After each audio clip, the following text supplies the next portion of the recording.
Caïré à toutes et tous, jeunes Massaliotes. En ce début de printemps 480, l'armée perse a traversé l'Hellespont et se dirige enfin vers la Grèce. De leur côté, la Ligue hellénique se rassemble à nouveau. Ils essayent de rassembler tous les diplomates qui sont partis dans tout le monde grec méditerranéen pour quérir des renforts. Cependant, les nouvelles ne sont pas très bonnes. Les Siciliens, par exemple, qui peut-être auraient pu accepter de venir en aide à l'armée grecque, refusent de venir s'ils doivent se mettre sous le commandement des Spartiates. Pour la même raison, les Arcadiens et les Argiens refusent de participer tant que les Spartiates gardent le commandement. Aussi, les dissensions au sein du monde grec n'ont jamais été aussi fortes.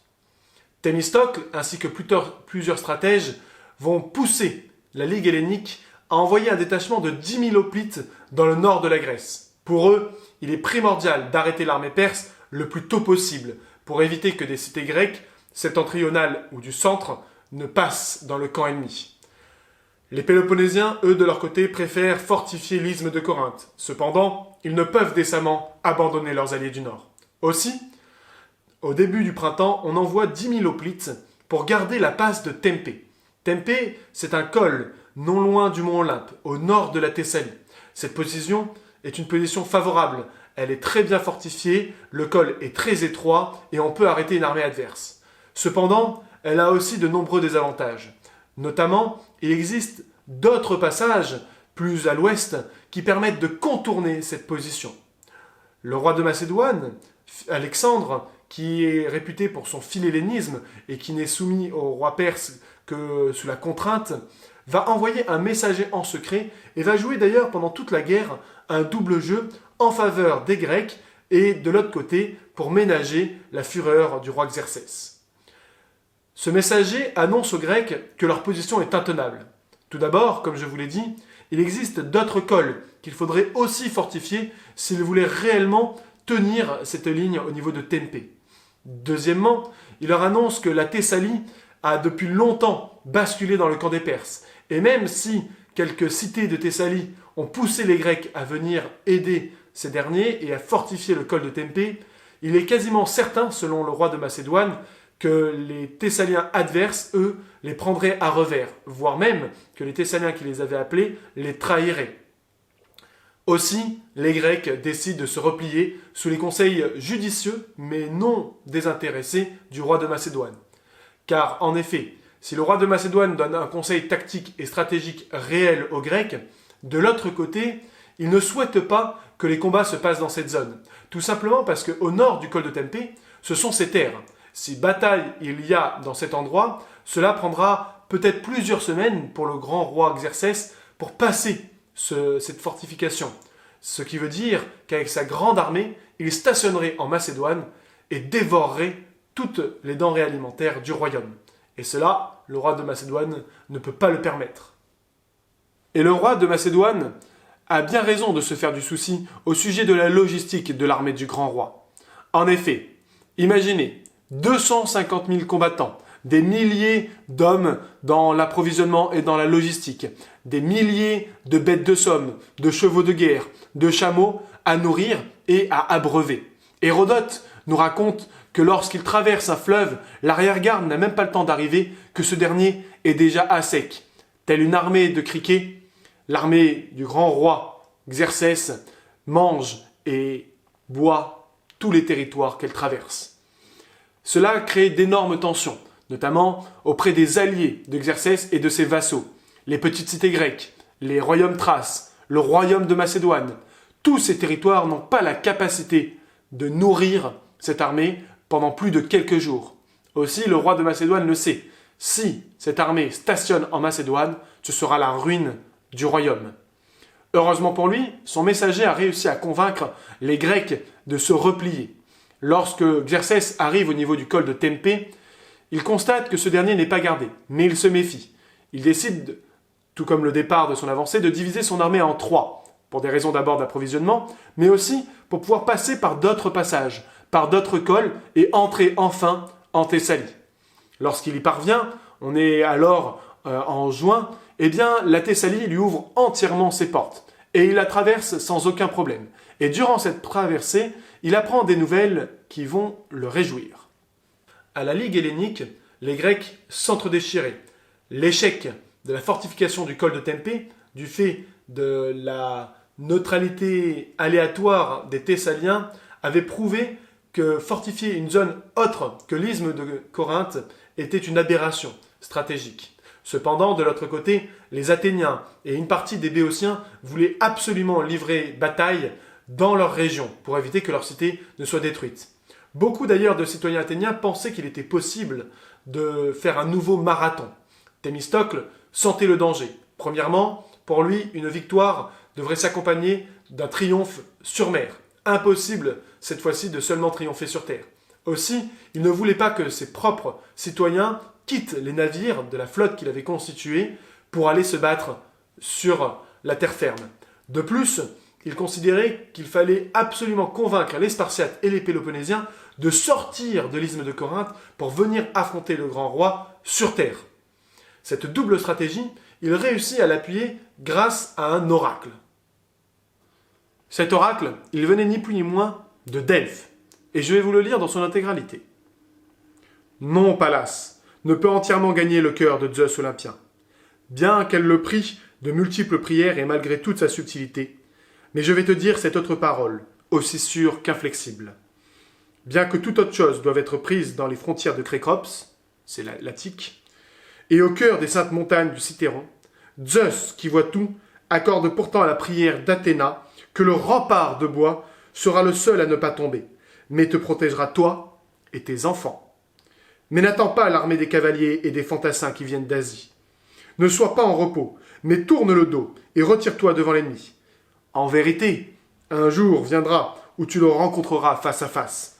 Divine Salamine, tu apporteras la mort aux fils des femmes, lorsque Déméter sème le blé, ou bien lorsqu'elle récolte la moisson. Alors, je vois quelques impies venir me dire que, les oracles sont toujours plus ou moins arrangés, qu'ils sont réécrits, l'histoire accomplie pour coller à la vérité. Cependant, il faut constater plusieurs choses. Et selon moi, cet oracle est véritable. Tout d'abord, c'est Thémistocle qui allait en personne à Delphes recueillir cet oracle. Si on peut réécrire un oracle, il est possible aussi de l'influencer par des prières et par des dons. Les prêtres, qui connaissaient très bien la réalité politique et stratégique de la Grèce à cette période, et qui ne souhaitaient pas trop s'engager dans le camp des Grecs, ont ainsi délivré un oracle assez ambigu. En effet, par exemple, pour Salamine, on ne nous dit pas qui va y mourir. On nous dit que ce sont les fils des femmes. Mais des femmes grecques ou des femmes perses? Cela, l'oracle ne le précise pas. De plus, pour le grand prêtre de Delphes, il semblait évident qu'aucune armée grecque ne pourrait arrêter dans la plaine les Perses. Ce conseil, assez simple, qui poussait les Grecs à ne pas affronter leur ennemi en terrain ouvert, pouvait être pris par les Perses comme une manière de les décourager, de décourager les Grecs. Mais pour les Grecs, et pour Thémistocle notamment, c'était un moyen de les pousser à embarquer sur leur flotte et à affronter sur ce fameux rempart de bois. Certains plus tard interpréteront ce rempart de bois comme étant une fortification de fortune au niveau de l'acropole. C'était une des possibilités, et les deux vont être suivis. Cependant, et pour beaucoup à l'époque, cela devait signifier que la victoire, si elle devait avoir lieu, aurait lieu sur mer et non sur terre. C'était un point essentiel de la stratégie de Thémistocle. Nous l'avons déjà vu un peu avant, puisque ce dernier a poussé sa cité à faire une immense flotte. Cette immense flotte, 250 trières quand même, je le rappelle, nécessite plus de 40 000 hommes pour la faire manœuvrer et pour combattre à son bord. Ce qui veut dire que l'ensemble des forces grecques, des forces athéniennes, que ce soit les hoplites, les citoyens, les hommes, les vieillards, doivent être embarqués dans cette flotte pour ramer et pour se battre. Ils ne peuvent donc faire le choix à la fois de manœuvrer leur flotte et affronter les Perses sur terre. De plus, Thémistocle va réussir à convaincre les Péloponnésiens que ce n'est pas une bonne idée de rester en retrait au niveau de l'isthme de Corinthe. En effet, dire qu'aller trop au nord serait un problème car on s'expose avec des alliés à l'allégeance assez aléatoire dans le dos serait une erreur, puisque dans le Péloponnèse aussi, il y a une puissance, et non des moindres, qui ne s'est pas encore prononcée. C'est Argos. De plus, Argos est clairement hostile à Sparte. Pour les Athéniens, cela ne fait nul doute. Si on fortifie l'isthme de Corinthe et on met la flotte athénienne et grecque dans son ensemble près de l'isthme, il est fort probable que la flotte perse embarque une partie de l'armée perse et vienne débarquer dans les ports favorables d'Argos. C'est sans doute cet argument qui poussa la Ligue hellénique à accepter, contre leur gré, la décision stratégique de Thémistocle d'aller fortifier un poste haut. Le col de Tempé ayant été perdu, il y avait une seconde ligne possible de défense. Et cette ligne, elle s'appelle la ligne Thermopyle-Artémision. L'été était alors fort avancé. Cependant, une partie de l'armée grecque se dirigea en direction de l'Artémision et des Thermopyles. L'Artémision est un passage, un cap obligatoire que doit franchir la flotte perse pour arriver au niveau de l'Attique et de l'Eubée. De l'autre côté, au niveau des Thermopyles, eh bien, on a un passage, Thermopyle en grec qui signifie porte chaude, puisqu'il y avait des sources thermales d'eau chaude dans cette zone, on a un passage extrêmement étroit entre une montagne abrupte et la mer. Ce passage doit mesurer en tout et pour tout 20 mètres de large. Ainsi, n'importe quelle armée grecque pourrait bénéficier de l'avantage du corps à corps sans risquer de se faire déborder par l'armée du grand roi. De plus, ce passage ne peut pas être tourné par le passage par les montagnes. Il existe que des petits chemins de bergers. Il y en a un notamment qui est praticable, cependant les Grecs le connaissaient et comme vous le verrez, ils vont décider d'envoyer des troupes pour le garder. La position semble donc parfaite. Cependant, et comme d'habitude, eh bien, la guerre arrive au mauvais moment, si je puis dire. On est alors au cœur de l'été, au début du mois d'août, et les grandes fêtes des Jeux Olympiques ainsi que les grandes fêtes spartiates en l'honneur d'Apollon Carnéios, à nouveau ont lieu. La Ligue hellénique refuse catégoriquement de ne pas honorer les dieux pour aller affronter un simple homme, même si cet homme est le roi des rois. Encore une fois, les interdits religieux des Grecs allaient leur coûter très cher, d'autant plus que Xerxès, lui, ne comptait pas les respecter. L'armée du grand roi était en marche. Elle avançait inexorablement à travers la Thessalie, et au début du mois d'août, elle allait passer les Thermopyles et l'Artémision. Thémistocle et plusieurs stratèges réussirent à convaincre les Péloponnésiens qu'il fallait à minima envoyer une avant-garde. Ainsi, au lieu d'envoyer les 30 000 hoplites et 40 000 hommes de pied légers renforcer cette zone, ils envoyèrent seulement 300 des meilleurs Spartiates, les Hypéis, la garde royale, menée par leur roi, Léonidas. Pour appuyer ce contingent spartiate, 3000 hoplites venant de tout le Péloponnèse se rallièrent à ce dernier.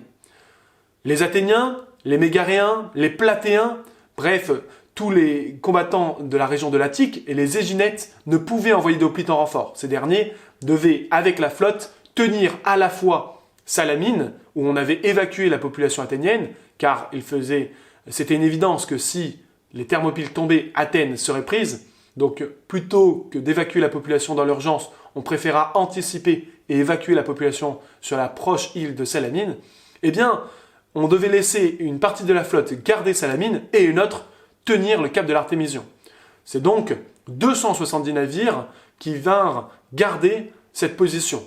De l'autre, en renfort des 3300 hommes du Péloponnèse et de Sparte, on envoya 900 ilotes. Les ilotes, habituellement, sont, entre guillemets, les esclaves et les porte-bagages des hoplites spartiates. Cette fois-ci, pour l'occasion, et de manière exceptionnelle, on leur donna l'équipement d'hoplites pour qu'ils puissent participer à la bataille.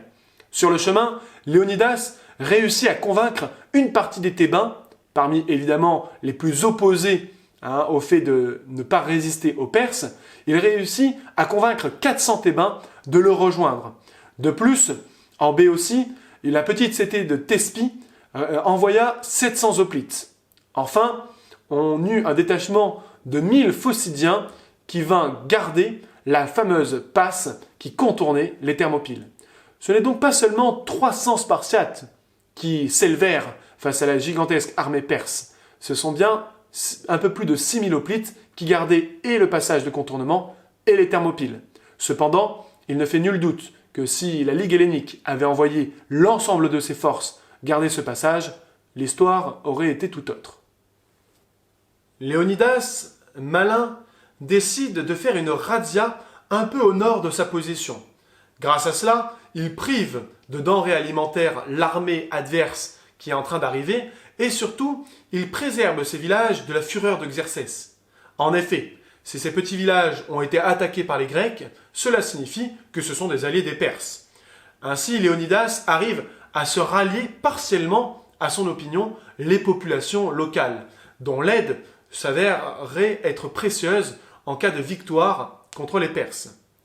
De plus, il va charger donc les 1000 Phocidiens de garder le col des montagnes, ce col de contournement qui ne laisse passer que 20 hommes de front maximum peut largement normalement être tenu par un millier de Phocidiens. La Phocide étant juste au sud et ostensiblement adversaire des Perses, a tout à perdre si l'armée d'Exercès passe les Thermopyles. Il confie donc cette tâche extrêmement importante à des alliés sûrs. Le 13 août, la grande armée du roi, après une traversée longue et pénible de la Thessalie en plein été, arrive enfin devant les Thermopyles. La flotte, quant à elle, se poste juste en face du cap de l'Artémision. Excusez-moi. Et cette flotte, malheureusement, est trop grande par rapport aux petites zones de mouillage de ce qu'on appelle la côte de la Magnésie. Aussi, une grande partie des navires vont rester ancrés en mer. Xerxès cherche une solution.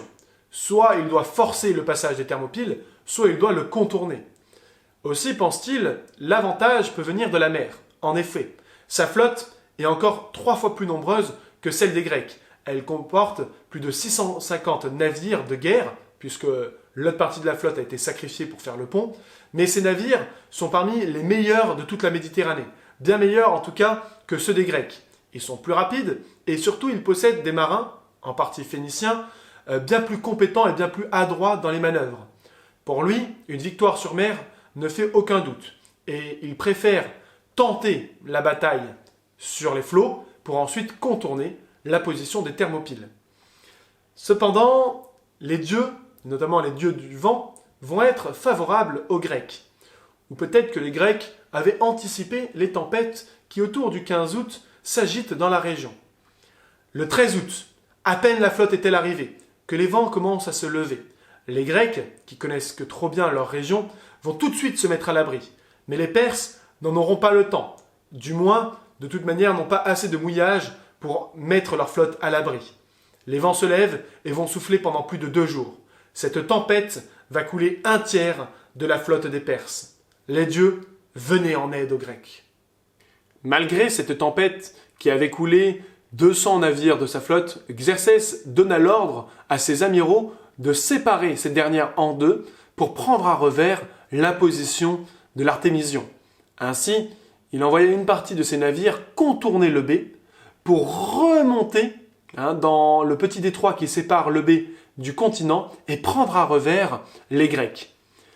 Pourquoi il fait cela? Eh bien tout simplement car il pense que les Grecs n'oseront jamais quitter le cap de l'Artémision, avec derrière eux le Bé dans le dos, pour venir en pleine mer affronter les Phéniciens. Selon lui, leurs navires étant bien moins manœuvrables, les Grecs chercheront toujours à s'adosser à une île pour forcer à l'abordage leurs adversaires, car ils savent que sur les ponts des navires, les hoplites grecs risqueraient d'avoir l'avantage. C'est ainsi, confiant, que les amiraux séparent leur flotte. Le 18 août, Thémistocle va convaincre le commandant de la flotte spartiate, car oui, on a confié, pour la forme seulement, le commandement de toute la flotte coalisée à un spartiate, et il va réussir à le convaincre de lancer un assaut. Pourquoi? Eh bien tout simplement parce que suite à la tempête, de nombreux navires perses vont être mis en calfeutage, c'est-à-dire on est en train de refaire tout l'intérieur des navires, de les réparer, tout simplement, sur différents points d'ancrage. Cette flotte est donc dispersée et vulnérable. Thémistocle, ainsi, le 18 août, lance l'assaut. Il attaque quelques petites flottilles isolées et arrive à les couler. Cependant, les Phéniciens rassemblent eux aussi leurs navires et s'attaquent à la flotte grecque. Les Grecs, qui connaissent leur infériorité en manœuvre sur mer, vont adopter une position extrêmement bien connue aujourd'hui qui s'appelle le kouklos, le cercle. Il va faire une sorte de hérisson avec ses navires, avec les proues en avant en direction de l'adversaire, ce qui va forcer les Phéniciens à venir se battre au corps à corps et aborder les navires grecs. Les combats sont très durs, notamment parce que les Grecs n'ont pu embarquer que 15 hoplites par navire. Tout le reste, ce sont des rameurs qui d'ailleurs peuvent prendre les armes en cas d'abordage. Mais en face, les Perses ont des ponts bien plus chargés, une trentaine d'hommes. Cependant, l'avantage matériel au corps à corps des hoplites, là encore, va jouer. Et malgré des combats très rudes, il semble que les Grecs aient triomphé de cette première bataille de l'Artémision, car ils vont réussir à se replier dans leur position et à capturer plus de 30 navires adverses. Le lendemain, un puissant vent du sud se mit à souffler. La flotte de contournement de Leucée ne put passer le cap du sud et dut faire demi-tour et se rallier à l'armée principale. De même, les Athéniens qui avaient appris la victoire de la veille dépêchèrent 53 des navires destinés à la protection de la baie de Salamine pour venir porter renfort à la flotte déjà éprouvée coalisée. Cette journée du 19 août fut assez calme. Cependant, Thémistocle donna l'ordre d'attaquer une partie de cette flotte de renfort dans le dos. Et ces 12 navires perses, un petit peu en retrait, un petit peu en retard, qui furent capturés. Ce vent puissant poussa l'amirauté à nouveau à disperser sa flotte dans différents mouillages. Quant aux Grecs, ils bénéficiaient de la protection du cap de l'Artémision. Là encore, la position était favorable aux Grecs et l'avantage numérique des Perses ne pouvait être exploité. Mais la flotte perse venait enfin de se rassembler. En cette matinée du 20 août, Xerxès donna l'ordre à l'ensemble de sa flotte d'attaquer la position des Grecs. La bataille fut terrible, et même si les Athéniens pouvaient compter sur leur renfort, eh bien l'avantage numérique restait aux Phéniciens et aux Perses. Aussi décidèrent-ils de rester adossés au cap de l'Artémision et ainsi d'affronter au corps à corps, abordage après abordage, la flotte du grand roi. Les combats furent éreintants et éprouvants pour les deux camps, si bien qu'à la fin de cette journée, aucun des deux camps ne put réellement considérer qu'elle avait triomphé de son adversaire. Cependant, alors que la flotte perse se repliait, sans avoir pu passer ce barrage, les Grecs, lorsqu'ils mirent le soir même leurs navires à terre, commencèrent à faire des feux et à fêter cette nouvelle victoire. En effet, pour eux, chaque journée était une victoire. Chaque jour où ils avaient survécu et tenu tête au roi des rois renforçait leur morale. Ils savaient d'ailleurs que l'armée du grand roi, plus longtemps elle patienterait de l'autre côté des Thermopyles, plus longtemps elle commencerait à mourir de faim et à s'impatienter et à perdre son moral. Cependant, une terrible nouvelle arriva au camp de Thémistocle. L'armée grecque menée par Léonidas venait de tomber aux Thermopyles. Thémistocle dut donner l'ordre de rassembler la flotte et de se replier vers l'Attique. Et c'est avec un goût amer que ces derniers revenaient à Salamine, car ils n'avaient pas été défaits sur mer, ils avaient été victorieux, ils avaient tenu leur position, mais leurs alliés, eux, n'avaient su triompher. Aussi, durant la prochaine leçon, nous parlerons de la bataille légendaire des Thermopyles et de la chute du grand roi Léonidas. En attendant, portez-vous bien!